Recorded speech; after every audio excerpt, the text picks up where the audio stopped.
Continuing Chapter 4, Part 7. Tradition makes the bargain with Judas to have been entered into at the country house of Caiaphas, the ruins of which are still shown upon the summit of the hill of evil counsel. The tradition is not ancient, but it is mentioned as a singular fact that the monument of Annas, who may have had a country seat near his son-in-law, is found in this neighborhood. Williams, H.C. 2, page 496, quoted by Andrews.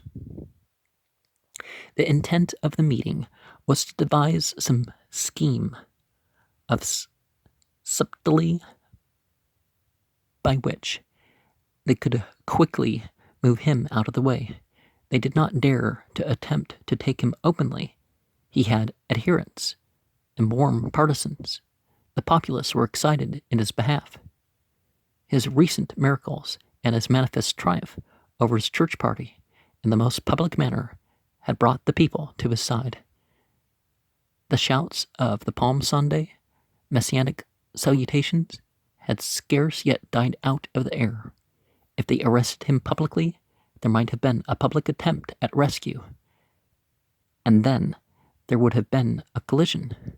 The Roman guard, who never studied Jewish ecclesiastical questions, and who, from the tower of Antonia, looked down upon the temple court and kept the often tumultuous crowd of worshippers under surveillance, would have rushed upon them with the sword and consigned both parties to indiscriminate slaughter.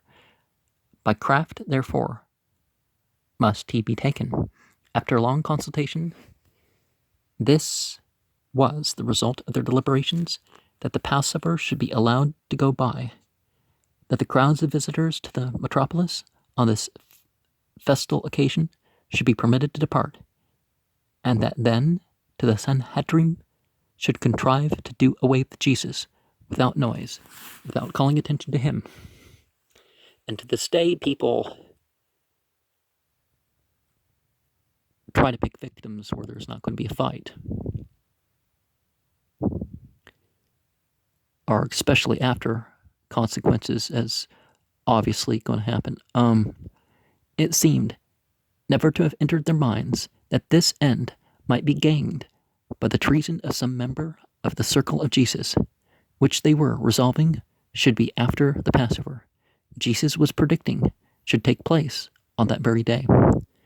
We can fancy the surprise and diabolical delight of the Sanhedrim when suddenly one of the 12, one of the most intimate friends of Jesus, found access to them and offered to betray him to them so that they might avoid the difficulties of his apprehension in public. This was Judas of Kerioth.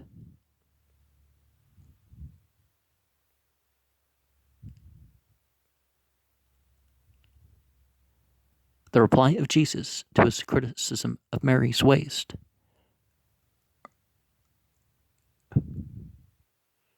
Of the ointment seemed to convince Judas that things were not going forward on the path he had marked out in his own mind. And so he took the resolve to precipitate the work by a bold movement. He went back from Simon's house to Jerusalem and sought the ecclesiastical authorities. They were glad and covenanted with him for 30 pieces of silver.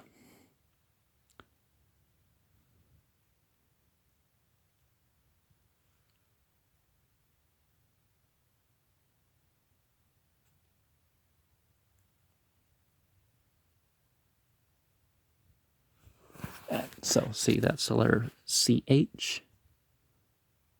That's the letter SH. And,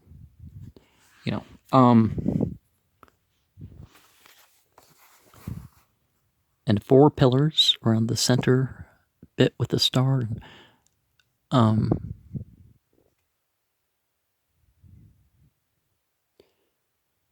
These pieces are supposed to be the silver shekels, each of which was worth a little over 2 English shillings, or 50 American cents, so that the whole sum offered Judas was a little more than 3 pounds English, or 15 American. And so yeah, the modern equivalent of 50 cents in this way of thinking is like $30. So that's an appropriate price for about an ounce of silver pressed into coin in mass production. Yeah, a reference to Exodus 21:32 shows that this had more anciently been the price of a slave. It has been suggested by Lang that when the Sanhedrin made this offer to Judas, it was with cunning irony. Judas accepted. The case of Judas is a study. We may as well enter upon it here, anticipating so much of the remainder of the history as the New Testament writers record. Compare the remarkable passage in Zechariah 11:12. The price of a slave. Okay. No historical character has had so hard a fate, even if the ingenuity of those who please themselves in making theories which shall expose the falseness of long received conclusions are the pleas of those whose amiability is at excess shall do something for poor Judas. There will still remain the fact that for more than 18 centuries his name has been a horror in all lands, where it has been known, his fame the blackest among men, his portrait in the galley of historical personages the most deeply draped, and his whole character considered the most infernal of all that has been mortal. Poets, painters, and preachers have united to damn him from generation to generation. He has been one culprit who, for long ages, had not a single human brother to say one word in his behalf. Well, there was a Gospel of Judas that was written during the time where the New Testament side of the Bible was still being edited, but this itself has been a terrible doom of late years' examination of his character, his motives, and his conduct has gone far to mitigate the verdict of the past.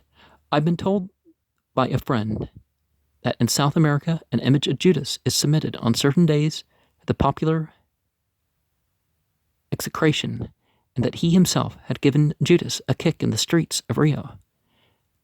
There was not much of Judas left at the close of a day of such treatment, and the Prince of the House of David, a romance founded on the facts in the life of Jesus, the author, Reverend Mr. Ingraham, gives his ideal of Judas in the following description, which he shows how this ideal was constructed by the natural dislike to Judas caused by the historical position he sustains towards Jesus. He was low in height, was ill-featured, and his attire was mean, but he had a suspicious air combined with a cringing deference that made me think he must be a hypocrite. He smiled with his mouth and teeth, but at the same time looked sinister out of his eyes. An air of humility seemed to be put on to conceal the pride and wickedness of his character. He looked like a man who could artfully deceive to gain his selfish ends, and who would kneel to you to overturn you. The sound of his voice confirmed my first impression of him. The late years' examination of his character, his motives, and his conduct has gone far to mitigate the verdict of the past. Well, again, there's other stuff.